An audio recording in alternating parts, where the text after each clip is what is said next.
তারেক রহমানের ৩১ দফা বাস্তবায়নে শিবচরে জামান মোল্লার লিফলেট বিতরণ। মাদারীপুরের শিবচরে বিএনপির কেন্দ্রীয় কর্মসূচির অংশ হিসেবে তারেক রহমান ঘোষিত ৩১ দফা বাস্তবায়নের দাবিতে লিফলেট বিতরণ করেছেন উপজেলা বিএনপির আহ্বায়ক জামান কামাল নুরুদ্দিন মোল্লা। শুক্রবার বিকেল ৪টার দিকে উপজেলা শহরের গুরুত্বপূর্ণ সড়ক, বাজার ও মার্কেটে তিনি স্থানীয় নেতাকর্মীদের সঙ্গে নিয়ে এই লিফলেট বিতরণ করেন। লিফলেটে গণতন্ত্র পুনরুদ্ধার, দুর্নীতি দমন, শিক্ষা স্বাস্থ্য খাতে উন্নয়ন সহ জনগণের মৌলিক অধিকার প্রতিষ্ঠার অঙ্গীকার তুলে ধরা হয়। একই সঙ্গে আগামী নির্বাচনে দানের শীষ প্রতীক ভোট প্রার্থনা করা হয়। এ সময় জামান মোল্লা বলেন, দেশের স্বাধীনতা, গণতন্ত্র ও মানুষের অধিকার রক্ষায় তারেক রহমানের ঘোষিত কর্মসূচি বাস্তবায়নের সময়ের দাবি।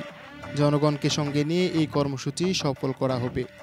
লিফলেট বিতরণকালে সাধারণ মানুষের অংশগ্রহণ ছিল চোখে পড়ার মতো। অনেকে আগ্রহ ভরে লিফলেট গ্রহণ করেন এবং ইতিবাচক প্রতিক্রিয়া জানান।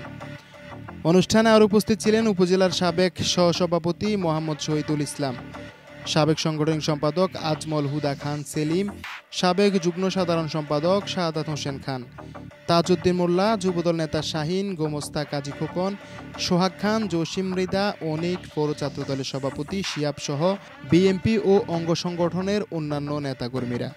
Desk report, Bartadesh news, Dhaka.